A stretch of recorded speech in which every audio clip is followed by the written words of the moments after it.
à tous, soyez les bienvenus sur les pros de maths. Aujourd'hui, nous allons apprendre à calculer l'aire d'un polygone. Alors, l'exercice, comme cela est mentionné ici, on nous dit de calculer l'aire du polygone ABCDEF. Alors, ce qui fera l'objet de cette vidéo, ce sera que nous allons apprendre à calculer l'aire de ce polygone en utilisant ce qu'on appelle le théorème de Pick. Alors, le théorème de Pick a été énoncé en 1899 par le mathématicien autrichien Alexander Pick. Il cherchait une manière simple de calculer l'aire du polygone dont les sommets sont sur quadrillage, c'est-à-dire les coordonnées entières. Et c'est dans ce contexte qu'il découvre la formule que je vais écrire ici, qu'on a appelée encore le théorème de Pick. Cette formule nous dit ceci, nous dit que grand A est égal à grand I plus B sur 2 moins A. Donc c'est ça qui constitue le théorème de Pick. Alors A c'est pour l'aire et donc c'est égal à grand I plus B sur 2 moins A. Alors qu'est-ce que signifie grand I? Grand I signifie tout simplement, c'est le nombre de points, c'est le point intérieur. Ou ce que je dirais encore, le nombre de points qui sont à l'intérieur du polygone. Et grand B, c'est le point, c'est le nombre de points qui sont sur le bord, ou les points qui sont sur le bord. Donc, pour calculer l'aire d'un polygone, ce que préconise Pick, c'est qu'il vous suffit juste de compter le nombre de points qu'il y a sur les bords du polygone et le nombre de points à l'intérieur pour obtenir son aire.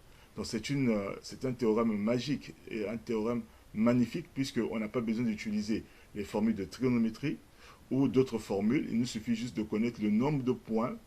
Nous sommes bien dans le cadre d'un quadrillage. De connaître juste le nombre de points qui sont sur le bord et le nombre de points qui sont à l'intérieur du polygone pour connaître l'aire du polygone. C'est ça qui fait la particularité de ce théorème. Donc, pour ce faire, pour calculer l'aire de ce polygone que nous avons ici, nous allons tout simplement compter le nombre de points qu'il y a sur le bord. Donc, nous allons partir ici de B. Donc, je vais encercler ici. Vous avez vu ici, il y a un point. Nous allons commencer à compter à partir de là. Donc, il y a 1, il y a 2, il y a 3. 3, nous sommes au niveau de A. Et il y a 4, il y a 5, il y a 6, il y a 7, il y a 8, il y a 9, 10, 11, 12, 13, 14, 15, 16, 17, 18, 19, 20, 21, 22 et 23. Ce qui fait que B est égal à 23. Donc B est égal à 23. Ça, c'est le nombre de points qui sont sur le bord. Maintenant, nous devons compter le nombre de points intérieurs au polygone. Donc, qui ne sont plus au niveau du bord, puisque au niveau du bord, on l'a déjà compté. Donc là, il faut compter le nombre de points qui sont à l'intérieur du polygone, sans tenir compte des points qui sont au niveau du bord. Donc, c'est uniquement les points qui sont à l'intérieur du polygone. Donc, si nous comptons, ça fait 1, 2, 3, 4, 5, 6, 7, 8, 9, 10, 11, 12, 13, 14, 15, 16, 17, 18, 19, 20, 21, 22, 23, 24, 25, 26, 27, 28, 29, 30, 31, 32, 33, 34, 35, 36 et 37. Et on trouve que I, ça vaut 37. Donc pour calculer l'aire de ce polygone, c'est-à-dire l'aire du polygone, comme on nous a dit ici, A, B, C, D, E, F, serait égal à 37 plus 23 sur 2 moins 1. Ça, on peut rendre tous au même dénominateur. Si je rends au même dénominateur, ça veut dire que je vais multiplier 2 ici.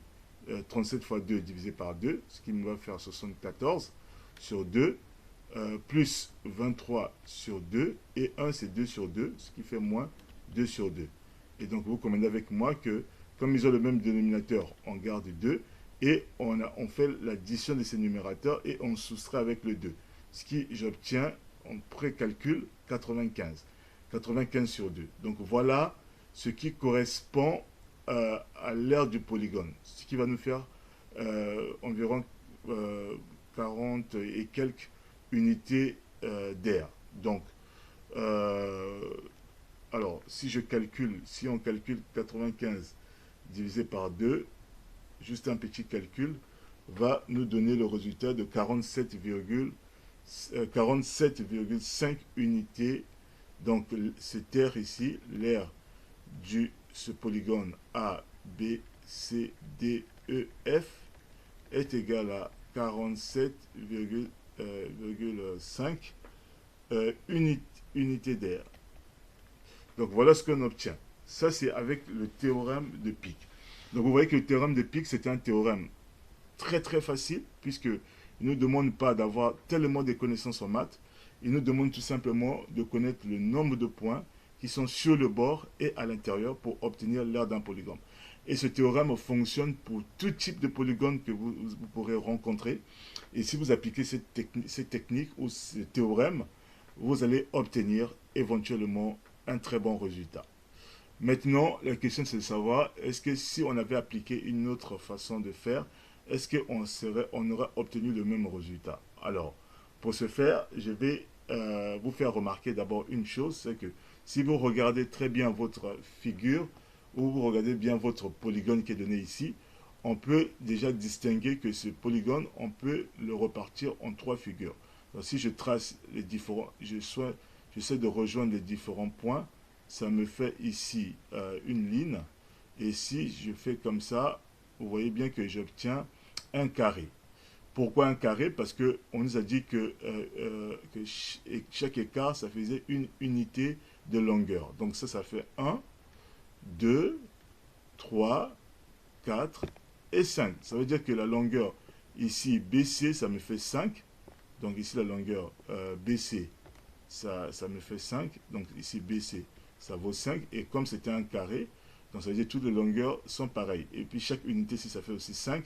Si vous mesurez ici, ça fait 1, 2, 3, 4 et 5. Donc vous voyez que partout, vous obtenez 5. Donc là, on peut dire que la figure BFDC est un carré. Donc, vous savez tous que pour calculer l'aire du polygone, ça veut dire que l'aire du polygone, c'est la somme des aires du carré de ce triangle, c'est-à-dire le triangle DEF, et du triangle ABF.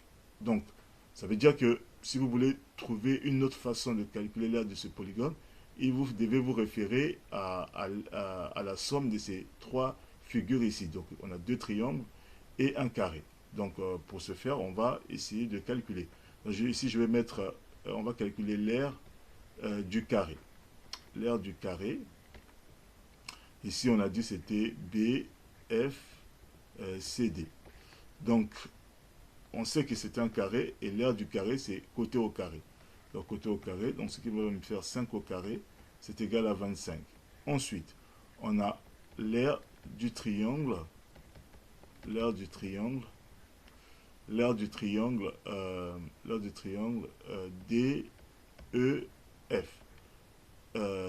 DEF. Et vous savez tous que BFDC est un rectangle, donc ça veut dire que le triangle ici DEF est un triangle rectangle en F. C'est un triangle rectangle en F. Donc on peut calculer son aire. L'aire d'un triangle, c'est quoi? C'est base fois hauteur divisé par 2. Donc on aura 5 fois 5 divisé par 2, ce qui nous donne 25 sur 2. Et pour finir, nous avons l'aire du triangle, ABF.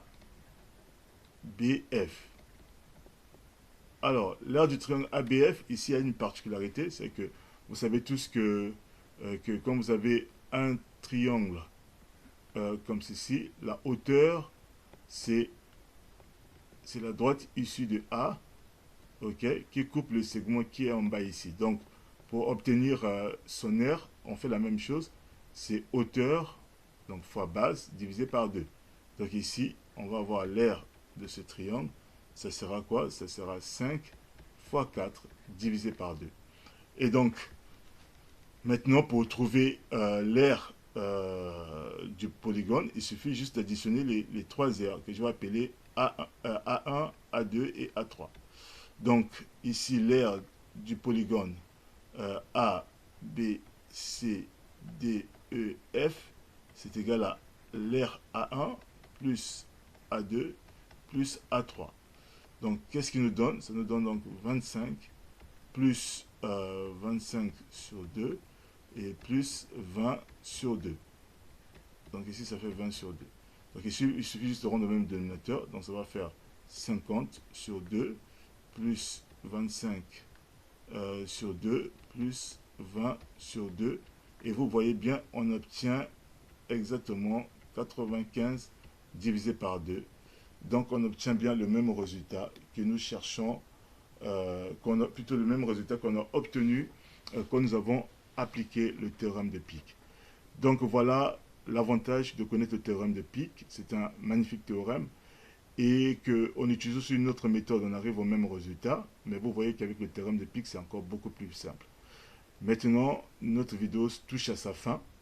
Si vous avez aimé cette approche que je vous ai partagée ici, n'oubliez pas déjà premièrement de vous abonner pour nous donner de la force, de liker aussi si la vidéo vous a beaucoup plu et surtout de commenter et de nous proposer aussi des types de théorèmes que vous voulez que je puisse développer dans mes vidéos afin de vous apporter plus de connaissances et plus de compréhension, voire plus de notions pour que vous puissiez toujours vous en sortir dans chaque type d'exercice que vous êtes amené à rencontrer.